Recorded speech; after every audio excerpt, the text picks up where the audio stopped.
একটা ঘটনা বলি আমি, ছোট ঘটনা।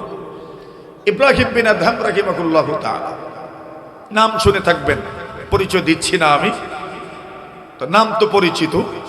ইব্রাহিম বিন আদহাম রাহিমাহুল্লাহ তাআলা একদিন মনে বড় শখ জাগলো, আল্লাহর ঘর আল মসজিদুল হারাম, খানায়ে কাবা চত্বরে যে মসজিদ এবং এই চত্বর সহ এই পুরোটা অঞ্চল আল হারাম, মনে শখ জাগলো হরমে নামাজ পড়বেন। কেন কেউ যদি হরমে নামাজ পড়ে তো এক রাকাতে কত, মাশাআল্লাহ জানেন আপনারা, আলহামদুলিল্লাহ বলেন, কত লক্ষ। এরপরে শখ জাগলো আল মসজিদুন নববী, মদিনার মসজিদে নামাজ পড়বেন, এক রাকাতে 1000, 50-এর এক বর্ণনা আছে, মনে করেন 50, যত আপনার মন চাইলে নিয়ে নেন, অসুবিধা কি, 1000।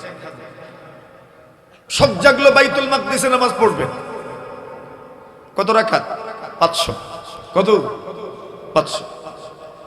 এই নিয়তে বের হলেন আল্লাহর ঘর খানায়ে কাবা, কাবা চত্বরে হারমের এরিয়া মসজিদে হারামে নামাজ আদায় করলেন। এখান থেকে মসজিদে নববীতে গেলেন, সেখানে যাওয়ার পরে একদিন রাত্রে ঘুমাইছে, স্বপ্ন দেখেন দুজন ফিরিস্তা এসেছেন, একজন মাথার সামনে, একজন পায়ের পিছনে। একজন আরেকজনকে বলছেন এই লোকটা বড় ক্ষতিগ্রস্ত। ইব্রাহিম বিন আদহাম বলছেন আমি স্বপ্ন দেখছি, একজন ফিরিস্তা আমাকে দেখিয়ে বলছেন এই লোকটা ক্ষতিগ্রস্ত। তো আরেকজন জিজ্ঞাসা করছেন কেন? বলেন এই লোকটা ঘর থেকে বের হয়েছিলেন, আল্লাহর ঘরে ইবাদত করবেন, মসজিদে নববীতে ইবাদত করবেন, মসজিদে আকসা ইবাদত করবেন, মসজিদে হারামে ইবাদত করেছেন, কিন্তু দুঃখের ব্যাপার ওনার ইবাদত কবুল হয় নাই। নাউজুবিল্লাহ তো বলেন। আচ্ছা বলেন একজন মানুষ এত কষ্ট করে গেলেন আর মসজিদে হারামের ওনার যত ইবাদত উনি আঞ্জাম দিয়েছেন, কোনো ইবাদত কবুল হয় নাই, বিষয়টা কি খুব সহজে নেবেন আপনি, না কষ্টে কম? কষ্ট কম। আল্লাহর বান্দা প্রশ্ন করেন কেন কবুল হয় নাই? উনি বলছেন কবুল না হওয়ার কারণ হলো উনি মক্কার বাজারে একজন খেজুর বিক্রেতার কাছে গিয়ে খেজুর কিনেছেন। খেজুর বিক্রেতা যখন খেজুর পরিমাপ করে দেবে, ওই সময় একটা খেজুর মাটিতে পড়ে গিয়েছিল, উনি খেজুরটা মাটির থেকে উঠায় খেয়ে ফেলছেন। ওইদিকে খেজুর বিক্রেতা পুরা 1 কিলো খেজুর ওনাকে দিয়েছে, একটা কম দেয় নাই, যেটা উনি খেয়েছেন। আল্লাহর বান্দা মনে করেছেন ওই খেজুরটাও মনে হয় আমার, এই জন্য খেয়ে ফেলেছেন, কিন্তু বাস্তবে এটা ওনার ছিল না, ছিল খেজুর বিক্রেতা মালিকের। এই জন্য হারাম খাওয়ার কারণে ওনার মসজিদে হারামে কৃত সমস্ত ইবাদত আল্লাহ রিজেক্ট করে দিয়েছেন, প্রত্যাখ্যান করে দিয়েছেন, কোনো ইবাদত কবুল হয় নাই। নাউজুবিল্লাহ বল। ইব্রাহিম বিন আদহাম বলেন আমার যখন ঘুম ভাঙলো, ঘুম ভাঙার পরে দেখি আমার পুরাটা শরীর ঘর্মাক্ত হয়ে গেছে, ঘেমে গেছি আমি, ঘামবো নাই বা কেন? এমন দুঃসংবাদ শোনার পরে কি আর কেউ ঠিক থাকে? এত কষ্ট করে ইবাদত করলাম, সবগুলো ইবাদত প্রত্যাখ্যিত হয়ে গেছে। আল্লাহর বান্দা হন্তদন্ত হয়ে আবার মক্কার দিকে রওনা হলেন। একটা খেজুরের জন্য মাফি চাইবেন, খেজুর খেয়ে ফেলছেন তো এটা তো আর বের করে দেওয়া যাবে না, মূল্য পরিশোধ করবেন, না হয় মাফি চেয়ে আনবেন। আল্লাহর বান্দা আসলেন মক্কাতুল মুকাররমে, আসার পরে ওই দোকানের সামনে গেলেন। দোকানের সামনে যাওয়ার পরে দেখেন যে লোকটা আগে বসা ছিলেন ওই মানুষটা নাই, আরেকজন মানুষ এখানে বসে আছেন, যুবক মানুষ। ইব্রাহিম বিন আদহাম কিছু বলেন না, শুধু দোকানের চতুর্দিকে ঘোরাঘুরি করেন। ওই যুবক লক্ষ্য করেছে উনি শুধু আসেন আবার চলে যান, আমার দিকে তাকান আবার চলে যান। আল্লাহর বান্দা যুবক দোকান থেকে বের হয়ে মুরব্বির পিছু নিল। যেতে যেতে বলে আল্লাহর বলি আপনাকে আমার কিছু জিজ্ঞাসা করার আছে। কি জিজ্ঞাসা করবা? আমি দেখছি আপনি আজকের পুরোটা দিন এই দোকানে বারবার আসেন, আমার দিকে তাকান, আবার আপনি চলে যান, বিষয় কি খুলে বলেন। ওলি ইব্রাহিম বিন আদহাম বলেন, আসলে আমি তোমার দোকানে বারবার আসছি। এই দোকানের আরেকজন মালিক ছিলেন, ওই মানুষটাকে আমি খুঁজছিলাম মনে মনে, কিন্তু জয়বাড়ি আসলাম ততবারই তোমাকেই খুঁজে পেয়েছি।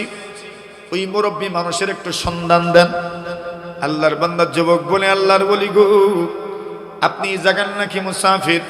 উনি বলছেন না, আমি হচ্ছি মুসাফির মানুষ, অনেক দূর দেশ থেকে আমি এসেছি, ওনার সাথে আমার প্রয়োজন আছে।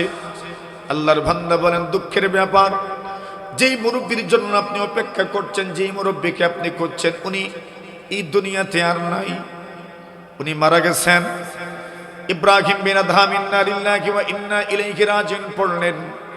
যুবক বলে, ওনার সঙ্গে কোন গুরুত্বপূর্ণ কথা থাকলে আমাকে বলতে পারেন, আমি আপনাকে সহযোগিতা করব।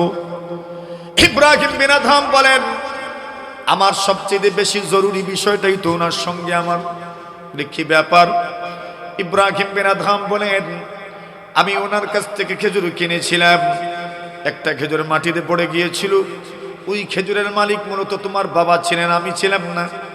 ওই খেজুরটা আমি খেয়েছি, ফলশ্রুতিতে হারাম খাওয়ার কারণে আমি যত ইবাদত করছি পর্যন্ত কোনো ইবাদত আমার কবুল হয় নাই। আমি এসেছি মূল্য পরিশোধ করব, আপনা হয়ে মাফি চেয়ে নিব। আল্লাহর বান্দা বলেন, মূল্য পরিশোধ করবেন? মূল্য পরিশোধ করার দরকার নাই, আমরা মাফ করে দিব, তবে মাফির জন্য আপনাকে একটু কষ্ট করতে হবে। কি করতে হবে?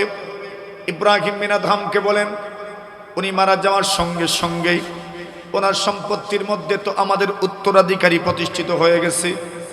আমিও মালিক, আমার মাও মালিক, আমার অন্যান্য ভাই বোনও মালিক। বিদায় শুধু আমি মাফ করলে হবে না, আমার মা ওই খেজুরের যত অংশের মালিক, এই অংশের মাফি ওনার কাছ থেকে আনতে হবে। আমার ভাই যত অংশের মালিক, এই অংশের মাফি ওনার কাছ থেকে আনতে হবে। আমার বোন যত অংশের মালিক, এই অংশের মাফি ওনার কাছ থেকে আনতে হবে। ইব্রাহিম বিন আদহাম বলেন, তুমি আগে মাফ করে দাও। আল্লাহর বান্দা বলেন, আমি মাফ করে দিলাম। বলে, তাড়াতাড়ি চলেন, এদের কাছে নিয়ে যান।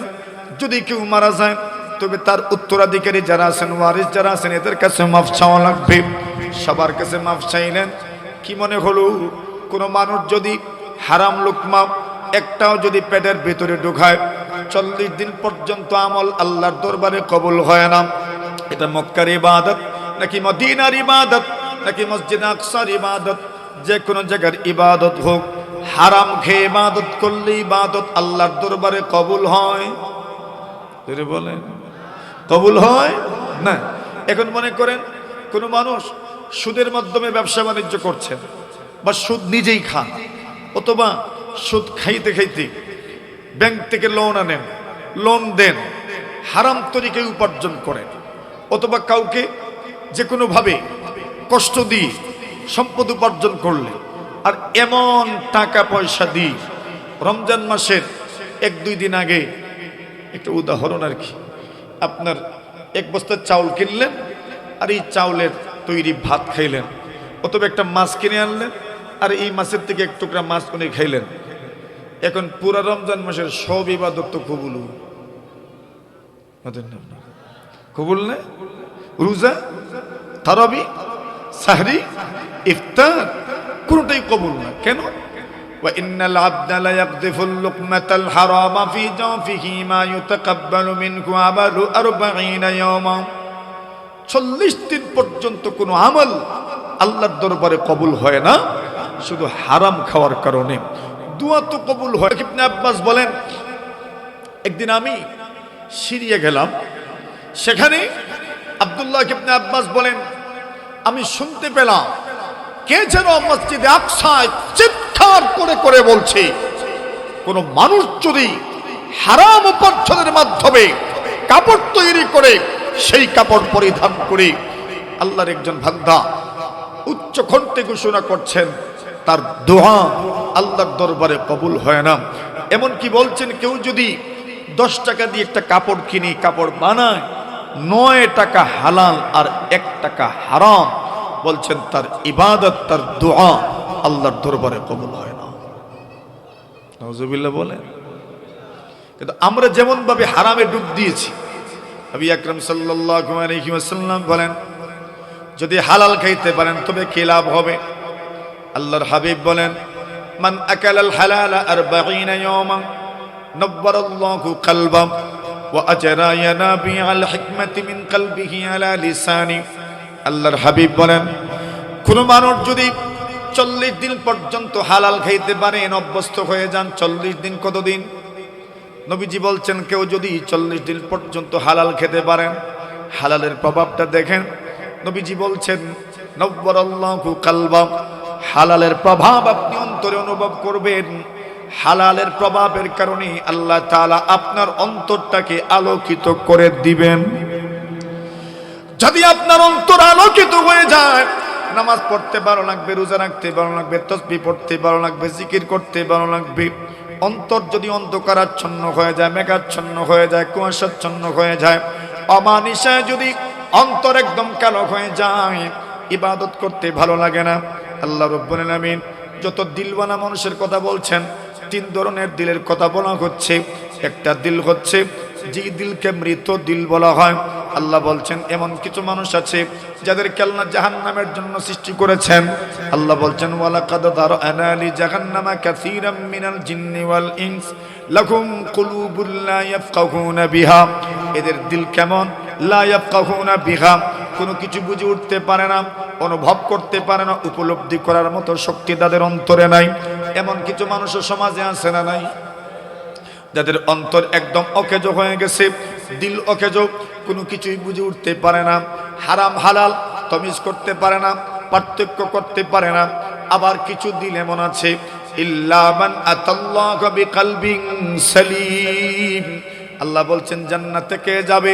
হাদা মা ইউআদু হাদা মা তুআদুনা লিকুল্লি আওয়াবিন হাফিজ মান খাশিয়ার রহমান বিল গায়ব ওয়া জাআ বিকলবিন মুনীব। আল্লাহ বলছেন, জান্নাতে কে যাবে? যার দিল আল্লাহর দিকে ঝুঁকে, যার দিল আল্লাহ তাআলার দিকে সব সময় ঝুঁকে, যে দিলে আল্লাহ আছেন, যে দিলে কুফর নাই, যে দিলে শিরক নাই, যে দিলটা পরিষ্কার, যে দিলটা শুভ্র, যে দিলটা স্বচ্ছ, যে দিলটা আয়নার মতো পরিষ্কার। আল্লাহ রাসূল বলছেন, ওই দিলওয়ালা মানুষ জান্নাতে যাবে। আর যে দিলটা অন্ধকারাচ্ছন্ন হয়ে গেছে, গুনাহ করতে করতে, হারাম খাইতে খাইতে, নবীজি বলছেন, ওই দিলে ওয়াজও কাজ হয় না। লা ইয়ারিফু মারুফান ওয়ালা ইউনকিরু মুনকারা। নবীজি বলছেন, ভালোকে ভালো বুঝে না, মন্দকেও মন্দ বুঝে না। নবীজি বলছেন, হারাম খাইতে খাইতে দিলের অবস্থা কেমন হয়ে গেল? আল্লাহর রাসূল বলছেন, যেমন উপর করা বোতলের মতো, উপর করা বোতলের মতো, উপর করা বোতলের মতো। কুশিয়ারা সুরমা নদীতে যদি বোতল উপর করে ঢুকানো হয়, পানি ঢুকবে তো? খিদের লেগে ঢুকতো না, সুরমায় তো ঢুকাইলেন, নদীতেই তো ঢুকাইলেন। নবীজি বলছেন, এমন বোতলের মতো হয়ে গেছে, উপর করা বোতলের মতো, এখন আপনি পানি ঢুকাইলেও ঢুকবে না। কেন? বোতলের মুখ তো নিচের দিকে। নবীজি বলছেন, এমন মানুষ, এদের দিল হয়ে যায় এরকম, এখানে আর কোনো ওয়াজে কাজ হয় না। কথা কোন ঠিক না ঠিক? এখানে আর কোনো ওয়াজে কি হয় না। কেন? হারাম খাইতে খাইতে দিলটা উপরের মতো, মানে উফ হইতই গেছে, আমরা সিলেটের ভাষায় আর কি, কি তৈছে? উফ হইতই গেছে, উপর করা গ্লাসের মতো, উপর করা জগের মতো, যে এখানে আর কিছু ঢুকবে না। আপনি বড় মোটর দিয়েও যদি, পাইপ দিয়েও যদি পানি ঢুকাইতে চান, ঢুকবে না, ভরবে না। কেন? ওইটা উপর করা। নবীজি বলছেন, দিল এমন হয়ে যায়। আবার কিছু দিল এমন আছে, যেমন আমাদের দিলের হালত এরকম। আল্লাহ বলছেন, ফি কুলুবিহিম মারাদ, এদের দিলে রোগ আছে, এদের দিলে রোগ আছে। আমাদের দিল একদম মৃত নয়, আবার একদম যে পরিষ্কার এরকমও নয়, তবে আমাদের দিলে রোগ আছে। কি আছে? রোগ আছে। কত ধরনের রোগ আছে সেটা তো আপনারা নিজেরা জানেনই, আমিও আমার রোগের কথা জানি। আচ্ছা আসেন, যে কথা বলছিলাম, রাসূল বলছেন, মান আকালাল হালালা 40 ইয়াওমা, কোন মানুষ যদি 40 দিন পর্যন্ত হালাল খাইতে পারে, নব্বারাল্লাহু কলবা, আল্লাহ তার অন্তরটাকে আলোকিত করে দিবেন। ওয়া আজরা ইয়ানাবিআল হিকমাতি মিন কলবিহি আলা লিসানি, কোন মানুষ যদি হালাল খাইতে পারে, 40 দিন পর্যন্ত হালাল খাইলে আল্লাহ তার অন্তরকে আলোকিত করবেন। তার জবান, তার জিহ্বা, তার মুখটাকে আল্লাহ তাআলা জ্ঞান, বিজ্ঞান, ইলম, মারিফতের ঝর্ণাধারা বানায় দিবেন। তার জবান থেকে ইলমের কথা বের হবে, জ্ঞানের কথা বের হবে, সমাজ সুন্দর হওয়ার কথা বের হবে, শান্তির কথা বের হবে, অশান্তির কথা বের হবে না। তার জবান থেকে ভালো কথা বের হবে, তার মাধ্যমে সমাজ উপকৃত হবে, মানুষ উপকৃত হবে, চতুষ্পর্যন্ত উপকৃত হবে। সমাজের মধ্যে জুড়ের কথা বলবে, তুড়ের কথা বলবে না, ভাঙ্গনের কথা বলবে না, জুড়ে রাখার জন্য বলতে থাকবে। কেন? তার দিল ভালো, এজন্য তার মুখটাও ভালো। কথা কোন ঠিক না বেটি? আর দিল যদি ভালো না হয় তো মুখ তো আরো খারাপ হয়। আরে কথা কোন? এখন দিল যদি ইমাম আহমদ বিন হাম্বল রাহিমাহুল্লাহ তাআলা চিনেন, আপনারা জানেন ইমাম আহমদ বিন হাম্বল এক মযহবের ইমাম, হাদিসের কিতাবের লেখক। এত বড় হাদিসের কিতাব উনি ওই সময় লিখেছেন, এত বড় হাদিসের কিতাব ওই সময় আর কেউ লিখেন নাই। ইমাম আহমদ বিন হাম্বল রাহিমাহুল্লাহ তাআলা ইমামুল মুসলিমিন, ইমামুন ফিল ফিকহ, আল ইমামুল মুজতাহিদিন, এত বড় ইমাম। ওনার উস্তাদ ইমাম মুহাম্মদ ইবনে ইদ্রিস আশ-শাফিঈ রাহিমাহুল্লাহ তাআলা একদিন ইমাম সাহেব রাহমাতুল্লাহ আলাইহি, ইমাম শাফি আলাইহির রাহমা, আহমদকে দাওয়াত করলেন নিজের বাড়িতে। নবীজি বলছেন, লা তুসাহিব ইল্লা মুমিনা, মুমিনের সাথেই সুন্দর সম্পর্ক রাখো, মুমিনকেই সঙ্গে রাখো, মুমিনকেই সঙ্গ দিও, মুমিনের সাথেই সম্পর্ক জুড়ে রাখিও। ওয়ালা ইয়াকুল তাআমাকা ইল্লা তাকিয়ুন, নেককার মানুষই যেন তোমার ঘরে খাবার খায়। সুবহানাল্লাহ বলেন। কিছু বুঝছেন? নবীজি বলছেন, লা তুসাহিব ইল্লা মুমিনা, মুমিনকেই তুমি সঙ্গী বানাও, মুমিনকেই সঙ্গী বানাও। মুমিন ছাড়া যদি বেদিনকে সঙ্গী বানাও তাহলে বেদিন তোমাকে তার পূজার ঘরে নিয়ে যাবে। আরে কথা বলেন ঠিক না বেটি? কিন্তু মুমিন তুমি সঙ্গী কাকে বানাইবা? লা তুসাহিব ইল্লা মুমিনা, তুমি কোনো বেদিনকে তোমার মসজিদে আনতে পারবে না। পারছো কোনোদিন? পারছেন কোনোদিন? তো নিজেরা তো পূজায় গেছে, এমন তো হয়। রাসূল বলেন, লা তুসাহিব ইল্লা মুমিনা, মুমিনকেই সঙ্গী বানাও, নেককার মানুষকেই সঙ্গী বানাও। ওয়ালা ইয়াকুল তাআমাকা ইল্লা তাকিয়ুন, এবং নেককার মানুষ যেন তোমার ঘরে খাবার খায়। আহমদ বিন হাম্বলকে দাওয়াত করে নিয়ে গেলেন। আহমদ বিন হাম্বলের অনেক প্রশংসা করেছেন বাড়িতে। মেয়েদেরকে বলছেন, খুব ভালো ছাত্র আমার, অত্যন্ত ট্যালেন্টেড, অত্যন্ত ভালো, অত্যন্ত মেধাবী, খুব আল্লাহওয়ালা, পীর মানুষ, ওলি মানুষ, বুজুর্গ মানুষ, মানে প্রশংসার একটাও বাদ দেন নাই, সবগুলো বলছেন। এখন ইমাম আহমদ বিন হাম্বল বাড়িতে গেছেন, মেয়েরা এবং ঘরওয়ালারা খাবারের ব্যবস্থা করছেন। মাশাআল্লাহ, মোটামুটি অনেক খাবার আহমদ বিন হাম্বল রহমতুল্লাহ আলাইহির সামনে পেশ করা হয়েছে। 4-5 জনের খাবার আহমদ বিন হাম্বলের সামনে পেশ করা হয়েছে। কিন্তু দেখা গেল আহমদ বিন হাম্বল একা এক ব্যক্তি, সবার খাবার একজনেই খেয়ে ফেলছে। আচ্ছা বলেন আপনারা, বেশি খাইলে এরা কি কেউ ফির মনে করে? আপনারা বেশি খাইলে কি জাত হুজুর বেশি খাইছে? বেশি খাইলে ওনাকে কেউ ওলি মনে করে না, মানে মানুষ বুঝে ওলি যারা হবে কমে খাইবে। আহমদ বিন হাম্বল সব খাইলেন, মেয়েরা মনে মনে ভাবে কি জাত ফির, কোন ধরনের বলি নিয়ে আসলেন, যা দিলাম সব শেষ করে দিল। মেয়েরা মনে মনে বলে, এখানেই পরীক্ষা শেষ নয়, আরো পরীক্ষা করব। কি পরীক্ষা হবে? রাত্রি বেলা মুসল্লা দিয়েছেন, জায়নামাজ দিয়েছেন, উজুর পানি রেখেছেন। আহমদ বিন হাম্বল রাত্রিবেলা তাহাজ্জুদ পড়বেন, উজু পড়বেন, দেখা যাবে উজু পড়েন কিনা, নামাজ পড়েন কিনা। মুসল্লা রেখে আসলেন, জায়নামাজ রেখে আসলেন। ফজরের যখন আজান হলো, ইমাম আহমদ বিন হাম্বল উস্তাদের সঙ্গে নামাজে চলে গেলেন। পিছনে পিছনে গোয়েন্দারা ঘরে ঢুকছে। কে ঢুকছে? গোয়েন্দা বুঝছেন কারা? ওই মেয়েরা ঢুকছে।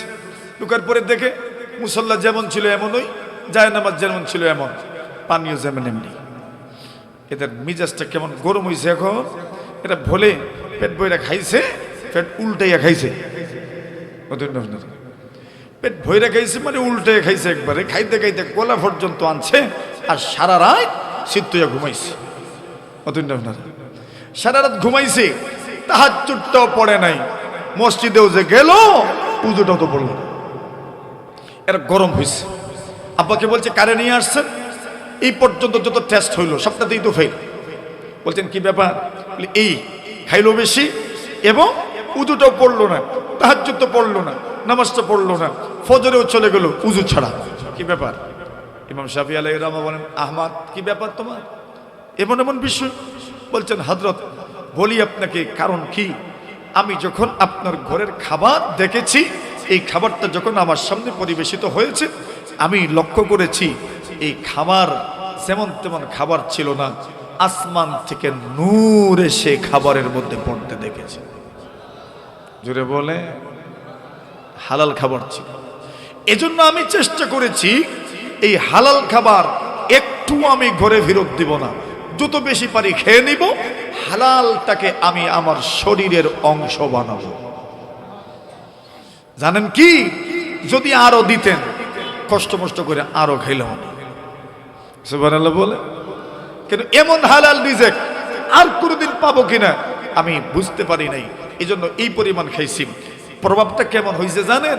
প্রভাবটা হইল রাত্রে আমার চোখে ঘুম আসে নাই। আল্লাহ রাসূল বলছেন, মান আকালাল হালালা 40 ইয়াওমা নওয়ারাল্লাহু কলবা ওয়া আজরা ইয়ানাবিয়াল হিকমাতি মিন কলবিহি আলা লিসানি। নবী বলেন, কেউ যদি হালাল খায় অন্তর আলোকিত হয়ে যায়। শুধু অন্তর আলোকিত হয় না, পুরা দিল ও দিমাগ আলোকিত হয়ে যায়। প্রভাব সাথে সাথেই শুরু হয়ে গেল। হালাল খেয়েছি, রাত্রে ঘুম আসে নাই, ঘুম আসে নাই, ঘুম আসে নাই, সারা রাত্র সজাগ ছিলাম। প্রায় 1000 খানেক মাসআলা মাসাইল কোরআন সুন্নাহ থেকে আমি বের করেছি। সারা রাত 1000 খানেক মাসআলা মাসাইল কোরআন সুন্নাহ গবেষণা করে আমি বের করেছি। এটা কিসের প্রভাব? হালাল খাওয়ার প্রভাব। সুবহানাল্লাহ বলে। হালাল খাইবেন, এমন প্রভাব আল্লাহ তাআলা আপনার অন্তরে সৃষ্টি করবেন। হালাল খাবেন, আল্লাহ আপনাকে সঠিক পথেই পরিচালিত করবেন। ভালো কাজ আপনার মাধ্যমে সংগঠিত হবে। হারাম খাবেন, ভালো কাজ এত সহজে আপনার মাধ্যমে সংগঠিত হবে না, মন লাগবে না। করবেন ফর্মালিটির জন্য করবেন, এবং স্বাভাবিক আপনার সমাজের আইন রক্ষার জন্য করবেন, অন্তর দিয়ে করতে পারবেন না। এই সময়ে আমার আপনার যুগে কত মানুষ শুধু সমাজ রক্ষার জন্য কত কিছু করে, মন থেকে করে না, দিল মানে না, এরপরেও করে সমাজ রক্ষার জন্য। কেন? হারামের কারণে অন্তরটা একবারে ঘোর অমানিসায় আচ্ছাদিত হয়ে গেছে, ঠিক কিনা? মানে এমন হয়েছে পুরো অমাবস্যার মতো আর কি, অন্তর এমন হয়ে গেছে। কিন্তু হালাল খাইলে অন্তরটা আলোকিত হয়। নবী আকরাম সাল্লাল্লাহু আলাইহি ওয়াসাল্লাম বলছেন, কোন মানুষ যদি হালাল খায় তবে তার পরিণতি কেমন হবে? নবীজি বলেন, মান আকালাল হালাল, নবী আলাইহিস সালাতু ওয়াসসালাম, কেউ যদি হালাল খায়, মান আকালা তাইয়্যিবা ওয়া আমিলা ফি সুন্নতি ওয়া আমিনান নাস বাওয়াইকাহু দাখালাল জান্নাহ। আল্লাহর হাবিব বলেন, কোন মানুষ যদি হালাল খায়, রাসূল বলছেন, কোন মানুষ যদি আমি নবীর সুন্নত মতো আমল করে, আমি নবীর জীবন আদর্শ মতো আমল করে, ওয়া আমিনান নাস বাওয়াইকাহু, নবীজি বলছেন, যদি কারো মাধ্যমে সমাজের কোন মানুষ আক্রান্ত হয় না, তার ব্রেইনের মাধ্যমে, তার কুযুক্তির কারণে কেউ আক্রান্ত হলো না, রাসূল বলছেন, তার হাতের মাধ্যমে, পায়ের মাধ্যমে কেউ আক্রান্ত হলো না, নবী বলছেন, ওয়া আকালা তাইয়্যিবা, এবং হালাল খাইল, আল্লাহর হাবিব বলছেন, দাখালাল জান্নাহ, মারা যাবে, মারা যাওয়ার সঙ্গে সঙ্গে জান্নাতি হয়ে যাবে। কেন? হালাল খেয়েছে। এটা তো প্রভাব। যদি কেউ হালাল খায় এবং সাথে সাথে বলছে, ও আমিলা ফি সুন্নতি, আমার সুন্নাহ মতো যদি আমল করে, ও আমিনান নাস বাওয়াইকাহু, এবং মানুষ যদি তার মাধ্যমে আক্রান্ত হয় না, কেউ তার মাধ্যমে আঘাতপ্রাপ্ত হলো না। এই দুনিয়াতে কত মানুষ আছে, তার শরীরে শক্তি আছে, লাঠিয়াল বাহিনী আছে, ক্ষমতা আছে, যারা এই দুনিয়াতে দুর্বল নিরীহ তাদের উপর আক্রমণ করে বসে, আছে না নাই বলেন? আছে। কিছু মানুষ আছে অন্যের সম্পদ আত্মসাৎ করে বসে। আল্লাহ রাসূল সাল্লাল্লাহু আলাইহি ওয়াসাল্লাম বলছেন, ইন্নাল্লাযীনা ইয়াকুলুনা আমওয়ালাল ইয়াতামা যুলমা, আল্লাহ রাসূল বলছেন, আল্লাহ বলছেন, যে মানুষগুলো এতিমের সম্পদ আত্মসাৎ করবে, এই মানুষগুলো এতিমের সম্পদ আত্মসাৎ করে নাই, যেন ইন্নামা ইয়াকুলুনা ফি বুতুনিহিম নারা, পেটের ভিতরে যেন কি ঢুকাইলো? আগুন ঢুকাইলো। ওয়া সায়াসলাউনা সাঈরা, অচিরেই তারা জাহান্নামে প্রবেশ করবে। এই পর্যন্ত হালাল হারামের মাত্র মৌলিক কয়েকটা কথা আমরা আলোচনা করলাম। আসেন হালালের প্রকারভেদ, কোন কোন দিকে হালাল হয়, কিভাবে হালাল হয়, এর কয়েকটা কথা সহজে আমরা বোঝার চেষ্টা করছি। নবী আকরাম সাল্লাল্লাহু আলাইহি, আমার উপার্জন, আপনার উপার্জন তো করতেই হবে। আল্লাহ নিজেই বলছেন, লাকাদ খালাকনাল ইনসানা ফি কাবাদ, মানুষকে কষ্টের জন্যই আমি সৃষ্টি করেছি। মানুষকে উপার্জন করতে হবে, মানুষকে উপার্জন করতে হবে। সব ধরনের উপার্জনের কথা রাসূল বলছেন। আপনি ঘরে বসে থাকবেন আর সমাজের জন্য এবং এলাকার জন্য, দেশের জন্য বুঝা হবেন, রাসূল আপনাকে এটা বলেন নাই। নবীর ইসলামী রাষ্ট্রের দর্শন এমন ছিল, মানুষকে কর্মে উৎসাহিত করো, মানুষকে উদ্যোক্তা বানায় দাও, মানুষ যেন সমাজে কিছু দিতে পারে। আল্লাহ রাসূল বলছেন, মান কানাত ইনদাকু আরদুন ফালইয়াজরাহা, রাসূল বলছেন, কেউ যদি এক টুকরো একটু জমির মালিক হয়, নবী বলছেন সে যেন ক্ষেত করে। কি করে? আরে বল কি করে? কি কয়জনে ক্ষেত করে? আমরা কি স্বাভাবিকভাবেই কৃষক মানুষ? না না, আমার কেমন কৃষক মানুষ? কেউ জমিনে পা দেয় না, ওই টাকা দিয়ে কাজ করায়, এটার নাম কি কৃষক? টাকা দিয়ে কাজ করাইলেন, 1 মণ ধান কাটাইলেন, আপনি যত মন, যত মনে করেন 1000 টাকা মন, 700 টাকা চলে গেল 1 মণ ধান কাটাইতে, ওটার নাম কৃষক? এটার নাম কৃষক না। নবীজি বলছেন মান কানাত ইনদাহু আরদুন ফালইয়াজরাহা। নবীজি বলছেন কারো যদি 1 খণ্ড জমি হয়, সেজন্য এটাকে ক্ষেত করে, ক্ষেত করে যেন। এরপর রাসূল বলছেন আলাইকুম বিত্তিজারা, তোমরা ব্যবসা বাণিজ্য করো। কেন? ফা ইন্না ফিহা তিসআতা আশারির রিজক। রাসূল বলছেন ব্যবসার মধ্যে রিজেকের দশমাংশের অর্থাৎ 10 ভাগের 9 ভাগ ব্যবসার মাঝে। সুবহানাল্লাহ বলেন, জোরে বলেন। মানুষের টোটাল রিজেকের 10 ভাগের 9 ভাগ কোন জায়গায়? কোথায়? কোথায়? কোথায়? ব্যবসায়। এই জন্য নবীজি বলছেন আলাইকুম বিত্তিজারা, তোমরা ব্যবসা করো। কেন? ফা ইন্না ফিহা তিসআতা আশারির রিজক। রিজেকের 10 অংশের 10 ভাগের 9 ভাগ আল্লাহ ব্যবসার মধ্যে রেখেছেন। কিন্তু অত্যন্ত পরিতাপের বিষয়, নবীজি বলছেন ব্যবসা যেমন এত বরকতময়, ওই ব্যবসাটাকে আমরা আমাদের কারণে জাহান্নামে যাওয়ার কারণ বানিয়ে দিচ্ছি। ঠিক না বেঠিক? আল্লাহ রাসূল সাল্লাল্লাহু আলাইহি ওয়াসাল্লাম এক সাহাবী প্রশ্ন করলেন, ইয়া রাসূলুল্লাহ আইয়ুল কাসাবি আতিয়াব, কোন উপার্জন হালাল? আপনি তো বলেন হালাল খাওয়ার জন্য, কোন উপার্জন হালাল? সবচেয়ে হালাল উপার্জন কোনটা? আল্লাহ রাসূল সাল্লাল্লাহু আলাইহি ওয়াসাল্লাম জবাব দিলেন কাসাবুর রাজুল বিয়াদিহি ওয়া কুল্লু বাইইন মাবরুর। আল্লাহ রাসূল বলছেন মানুষ নিজের হাতের মাধ্যমে যে উপার্জন করবে, মানুষের হাতের কামাই, নবী বলছেন সবচেয়ে পিওর হালাল, সবচেয়ে উত্তম উপার্জন মানুষের হাতের কামাই। হস্তশিল্প, মানুষের হাতের কামাই, সবচেয়ে পিওর উপার্জন। আল্লাহ রাসূল বলছেন ওয়া কুল্লু বাইইন মাবরুর, সততার মাধ্যমে যেই ব্যবসা বাণিজ্য করা হয়, আল্লাহ রাসূল বলছেন এই ব্যবসা বাণিজ্য সবচেয়ে পিওর হালাল। সুবহানাল্লাহ বলেন। শুধু ব্যবসার মধ্যে বরকতি না, শুধু বরকত যে ব্যবসার মধ্যে এমন না। নবীজিকে প্রশ্ন করা হয়েছে কোন উপার্জন সবচেয়ে হালাল, নবীজি জবাব দিয়েছেন মানুষের হাতের কামাই, হাতের কাজ। হাতের কাজ বলতে কি বুঝেন তো আপনারা? হাতের কাজ, কত মানুষ এই দুনিয়াতে কত কিছু বানায়, এগুলো মানুষের হাতের কাজের অন্তর্ভুক্ত।